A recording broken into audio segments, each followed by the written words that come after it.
তাদের রাজনীতি ইস্যুর কারণে আমাদের জীবনটাই লাইফ শেষ। আমাদের পরিবারের একটা মানহানি হয়েছে। সবকিছু মিলে আমাদেরকে একটা হয়রানি করা হয়েছে। আমি এটার বিচার চাই। আবার এটার তদন্ত করে এটার বিচার চাই। হন্নাপাড়া আমি মাদ্রাসায় পড়ালেখা করি। আমি দীর্ঘদিন অসুস্থ থাকায় নোয়াখালী চিকিৎসা করছি। চিকিৎসায় ভালোই ভালো ইয়া পাই নাই। সেইজন্য আমি পরিবারের সাথে আলোচনা করে ঢাকা গেছি। তা আমি সহযোগী হিসেবে আমার ফ্রেন্ড নিয়ে গেছিলাম। আমার মামার কাছে গেছিলাম। মামার সাথে জোরাজুরি ছিলাম। মামা বলছে আসো সমস্যা নেই। তো আমরা ঐদিন রবিবার রাতে এখান থেকে রওনা দিয়ে আমরা বাজার গেছি। তো ওই মামার ফলাকে গেছিলাম 1:30টার দিকে। তো মামা আমরা টেস্টে শুয়ে নাস্তা করছি। নাস্তা করি একসাথে। মামা আর আমি একসাথে শুয়েছি আর ও নিচে শুয়েছে। পরবর্তী আমরা সকালবেলা ঘুম থেকে উঠছি, উঠে মামা মামার ক্লাসে গেছে। আমাদেরকে বলছে তোমরা কি করবা? আমরা বলছি আমরা ঘুরবো। তো উনি বলছে আচ্ছা ঠিক আছে যাও, যদি শরীর ক্লান্ত লাগে তাহলে রুমে আসি। রুমের পাশে চাবি আছে। আমরা বলছি আচ্ছা ঠিক আছে। তো আমরা ঘুরতে বেরিয়েছিলাম। 10:30 থেকে আমরা ক্লান্তির কারণে আমরা রুমে আসি। রুমে আসার পরে তে আমার বন্ধু বলছিল যে ও গোসল করতে যাবে। তো আমি বলছি আচ্ছা ঠিক আছে তুমি গোসল করে যাও। তো উনি গোসল করে আসছে। গোসল করে আসে এ, খালি গায়ে ছিল, এখনো তো গেঞ্জি গায়ে দেওয়া হয়নি।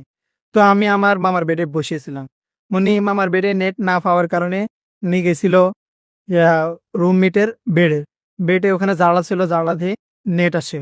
তো ওখানে উনি ওখানে বইবে নাটক দিতেছে। তো আমার ফ্রেন্ড বলতেছে যে তুই গোসল করবি না? আর বলছে আচ্ছা গোসল করব। তো আমি ওই সময় গঞ্জি গেছিলাম। গেঞ্জি খোলার পরে তো আমি দেখতেছি 12টা মারে। তখন আমি বলছি তুই কি নাটক দেখতেছ? আমি তোর সাথে কৃষকের নাটক দেখি, তারপরে গোসল করবো। তো আমরা দুজন নাটক দেখতেছিলাম, খালি গায়ে ছিলাম বইজনে। নাটক দেখার পরে ওই সময় তো দরজা খোলা ছিল। তখন তার রুমমেট আসি দরজার হেলা দেয়, তখন রুম খোলা ছিল। তখন আমি ওখান থেকে আমার মামার বেডে আসি। বেডে আসার পরে মামার বেডে আসি। মামা বেডে আসার পরে উনি বলছিল যে তোমরা কি করতেছ না? আমরা বলছি আমরা কি কিছু করতেছি না। তো সত্যি করে বলো আমরা কিছু কি করতেছো? আমরা কিছু করতেছি না। যদি আমরা কিছু করতাম তাহলে তো দরজা আটকেতে আমরা দরজা গোলা রাখছি না। তো আর উনি বলছে আচ্ছা তোমরা রুম থেকে বের হয়ে যাও 2 মিনিটের মধ্যে। তো আমরা বলছি আচ্ছা ঠিক আছে। তো আমরা গেজে গায়ে দিছিলাম। গেজে গায়ে দেওয়ার পরে রুম থেকে বের হয়ে যাবে এমন সময় উনি বলছিল আচ্ছা দাঁড়াও, তো আমাদেরকে 2 মিনিট একটা ভিডিও নিব, তোমরা শুধু এটা বলবা যে আমরা শয়তানের ধোঁকায় পড়ে করছি। ওইগুলো বলতেছিল। তো আমরা বলছি আচ্ছা ভাই আমরা তো এগুলো করি না, কেন করব? তো এই সময় এমন অবস্থায় দিয়ে উনি ভিডিও করছে, আমরা কল্পনা করি না, আমরা ভাবিও না। তো আমার ফ্রেন্ড বলতেছে যে ভাই ভিডিও করেন না, সে এমনে হাত দিয়েছে। তো উনি বলছিল আচ্ছা ঠিক আছে রুম থেকে বের হয়ে যাও, তোমাদেরকে আমরা কোনো দোষারোপ করবো না। আর তোমাদের না আমরা তোমাদের ব্যাপারে কোনো ভিডিও করি নাই, আমরা তোমার মামাকে কিছু বলবো না। আমরা কাছে আচ্ছা ঠিক আছে। তো আমরা সাধারণ এটা জিনিসটা মনে করি যে আমরা আর কিছু বলিনি। আমার মামাকেও আর এই জিনিসটা বলা হয়নি। আমি মামাকে ফোন দিয়ে বলছিলাম যে আমি মেডিকেলে আসছি ডাক্তার দেখাবার জন্য। আমি বাংলাদেশ মেডিকেলে আসছি। এই দেখেন আমার রিপোর্টটা সাদিয়া সাবরি বাংলাদেশ মেডিকেল কলেজ হাসপাতাল। আমি লাঞ্চের সমস্যা। এই বিধায় আমি ডাক্তারের কাছে গেছিলাম। তো পরবর্তীতে যদি আমরা এমন কিছু করতাম তাহলে তো দরজা বন্ধ করে দিতাম। আপনি তো বুঝবান ছেড়ে আমরা ভালো পড়ালেখা করি। তো আমরা তো দরজা আটকেই বলে করতাম। আমরা তো দরজা খোলা ছিল। পরবর্তীতে যদি এমনও করতাম তাহলে তো তার ওই রুমমেটটা সাথে কোনো হল রুমের মধ্যে আমার মামাকে ফোন দিত, নয় ফোনে একটা কিছু করতো। ও কিছু করে নাই। পরবর্তীতে আমরা মাদ্রাসা খোলা হয়েছিল। আমরা মাদ্রাসায় আসছি।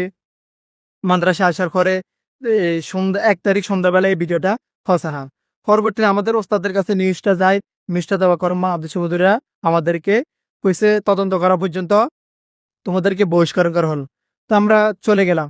আলে তো দেখেন কাদের রাজনৈতিক ইস্যুর কারণে একজনকে একজন কাইল করা আমাদেরকে ইস্যু নিয়ে আমাদের জীবনটা লাইফটা শেষ করে দিল। আমরা আবার লাইফ শুরু করব। আমাদের পড়ালেখার একটা লাইফ শুরু করব। আমরা যদি কোথাও মাদ্রাসায় ভর্তি হইতাম যাই, আমাদেরকে এই দিক নির্দেশনা দিবে। আমাদেরকে এই ইস্যুটা টেনে আনবে যে তোমরা তো এগুলা স্বীকারোক্তি হয়েছ, তোমরা তো এগুলো করতেছ। তা এখন দেখেন তাদের রাজনৈতিক ইস্যুর কারণে আমাদের জীবনটাই লাইফ শেষ। আমাদের পরিবারের একটা মানহানি হয়েছে। সবকিছু মিলে আমাদেরকে একটা হয়রানি করা হয়েছে। আমি এটার বিচার চাই। আমার এটা তদন্ত করে এটার বিচার চাই। আমি মোহাম্মদ আরমান ফারহান আমার ফ্রেন্ড। আমরা দীর্ঘদিন একসাথে চলাফেরা করি। অধিকদিন যেমন অসুস্থ নোয়াখালীতে ডাক্তার দেখাইছেন এবার হলে নোয়াখালীতে কিছু চিকিৎসা ভালো না হয় তা সেই ঢাকা যাবে বলছে আমারে, তো আমি বলছি যে তুই ঢাকা যাস তাহলে আমার নিয়ে যাস। পরে আমরা তো একসাথে ঢাকা গেলাম, রাত্রে সৈয়দ হলে গিয়ে উঠছি। সেখানে আমরা রাত্রে ক্যান্টিনে খানা খাই, খানা খাই গিয়ে আমরা শুয়ে পড়ি। এরপরে আমরা সকালবেলা ঘুম থেকে উঠি, মা বলছে মামার কাছে আসছে, মামার কাছে গেছি আমরা ইব্রাহিম সিদের কাছে বলছে। মামাকে জিজ্ঞেস করছে মামা দ্বীপে যাবে, মামা বলছে মামার ক্লাস আছে, মামা 10টা থেকে 4টা পর্যন্ত ক্লাস করে নেয়। তো আমরা আমাদেরকে জিজ্ঞেস করছি তোমরা কই যাও, আমরা বলছি আমরা সিমটার আছে আমরা ঘুরে ফিরে করবো, এরপর ঢাকা দেখাবো 4টার দিকে। তো বলছে তোমার রুমের সাথে তোমরা রুমে কি সবজি তার চাবি আসছে নিয়ে নিয়ে তুমি গিয়ে। হ্যাঁ, আর আমরা একসাথে বের হয়ে গেছি, বের হয়ে আমরা ঢাকা বিশ্ববিদ্যালয় কার্য হলে এদিকে ঘুরে ফিরে করছি। এরপর আমরা রুমে আসছি, প্রায় 11 নাগাদ রুমে আসছি। রুমে আসে আমরা এরপর আমি আমার ফ্রেন্ডে বলছে যে পড়াশোনা লাগতেছে গোসল করবো, তাই গোসল করবো, গোসল করার অবস্থা আছে না, একটু গোসল করার অবস্থা একটু গোসল করিয়া। আর আমি গিয়ে গোসল করে আসি আমি বেড়ে, আমার বেড়ে না আসায় আমি ওই আমার রুমমেটে ওই পাশে রুমমেটের বেড়ে ওই পাশে জানালা থাকে, আমি ওখানে দেখছি দিনই কাটতেছে। তো আমি রুমমেটের বেড়ে জানালার দিকে প্রবেশ হই, মোবাইল টিপতেছি, আমরা একটা নাতা দেখছি নাগা দিতেছি। আমার সময় আমার ফ্রেন্ডরে বলছে যে কি তুই গোসল দিতে না, বলছে যে আমি বলছি তো জামু, তুই কি এরাস তো আমি বলছি যে না দেখি তুই ছাড়ে। আর ও বলছে হ্যাঁ ঠিক আছে তাহলে কি নাটক নতুন হিয়ান বলে সে আমার নাটক ঢেঁসের বুঝতে, সে নাটক দেখতে গিয়ে আমার কাঁধে হাত দিয়ে আমার আসার নাটক দেখতেছে। এমন অবস্থায় রুমমেট আসছে, রুমমেট তো দরজা তো খোলা, আমি দরজা খুলছে, দরজা খোলা আমি শুধু খেয়াল দিছে। উনি আসছে আসার সাথে আমার ফ্রেন্ড সিট মানে ওনার বেড থেকে উঠে গিয়ে মার বেডে বসতে, আমি ওনার বেডে বসে আছে কোনো। উনি বলছে এটা কি তোমরা বোধহয় কি করতেছো, বোধহয় ঠিক করতেছো। পরে আমার একটা কথা তোমার গঞ্জি গায়ে দাও, পরে আমরা গঞ্জি গায়ে দিচ্ছি। মা বলতেছে যে বলতেছে যে তোমরা যেগুলো করতেছো কখনো ঠিক হয়েছে, আমরা বলছি আমরা তো কিছু করি নেই। অন্য বলছে তোমরা কিছু করো নাকি, তোমরা কিছু বলছো, আমরা বলছি না কিছু পড়ি। আমাদের বলছে যে তোমার আমার বেড নষ্ট করে দিয়েছে। আমরা বলছি যে আমার বেড কেন নষ্ট করবো, আমরা কিছু পড়ি না, আমাদের শুধু শুয়েছি। উনি বলে তোমরা আমার বেড নষ্ট করে দিচ্ছ, কারণ আমার বেড নষ্ট নিয়ে দিবে কে, আমাকে আমি তো কিছু পড়ি নেই। কারণ উনি বলছে ঠিক আছে যাও অন্য রুম থেকে বের হয়ে যাও, রুম থেকে বের হয়ে যাও, 2 মিনিট সময় দিলাম তোমার রুম থেকে বের হয়ে যাও। এবার 3টা বাইরে গেলেন, জ্ঞানটি আমরা পানি গায়ে দিলাম। কারণ উনি আবার আসে পরে তারা তোমাদের একটা ভিডিও করবো জাস্ট 2 মিনিটে, তোমরা শুধু এটা বলবা যে ভাই আমাদের ভুল হয়ে গেছে, আমরা সালা নিয়ে ভাই শুরু করছি, আমাদের ভুল হয়ে গেছে, আমাদের মাফ করে এটা। পরে আমরা উনি আমাদেরকে অনলি ভিডিও করতেছে, আমরা জানি না নিয়ে বলা ভিডিও করতেছে। আমরা অনেক বলছি ভাই ভিডিও করেন না ভিডিও করেন না। এই বলে আমি তোর পেছনে মুখে হাত দিই লুপে যেতেছে, ভিডিও করে আমরা চাই না। আমরা কিন্তু জিজ্ঞেস করলাম ভাই ভিডিও করছিস না, এই বলেন না আমি ভিডিও করি নাই, যাও তোমরা রুম থেকে বের হয়ে যাও, কিংবা তোমার মামা কিছু করা তারা রুম থেকে চলে যাও। আমরা তো রুম থেকে বের হই। আমরা পরে আমরা এই যে ধানমন্ডিতে ওদিকে ডাক্তার বাংলাদেশ মেডিকেল, তো ওখানে গেলাম, ডাক্তার দেখাইলাম, আমরা টিকে করে তারপর নোয়াখালী চলে আসলাম। এরপরে ঘটনা ঘটছে এই ঘটনা ঘটছে 27 তারিখে, কিন্তু ওনারা একটা ফেসবুকে পোস্ট করছে 1 তারিখ সন্ধ্যা 8টার দিকে।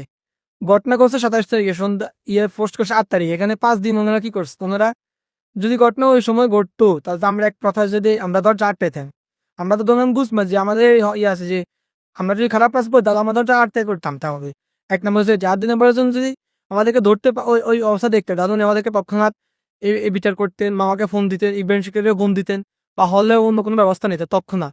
উনি এগুলো কিছু পারেন, উনি আমাদেরকে বলছে তোমরা চলে যাবো, আমরা তো চলে আসছি। কিন্তু উনি 5 দিন পরে আসি এখন ওগুলো পোস্ট করছে, আমাদের ক্যারিয়ার নষ্ট করছে পুরো নাল্লা। সবাই এগুলো দেখছে, সব বড় বড় চ্যানেল থেকে পোস্ট করছে, আমাদের দেখছে, আমাদের আত্মীয় সবাই জেনে গেছে। সবাই তো শুধু এটাই জানে যে আমরা খারাপ কাজ করছি। এর কারণে আমাদেরকে মাছা থেকে বিদায় করেছে, আমাদের মাছা থেকে নাম কাটা দিয়েছে, আমাদেরকে মাছা থেকে বের করে দিয়েছে।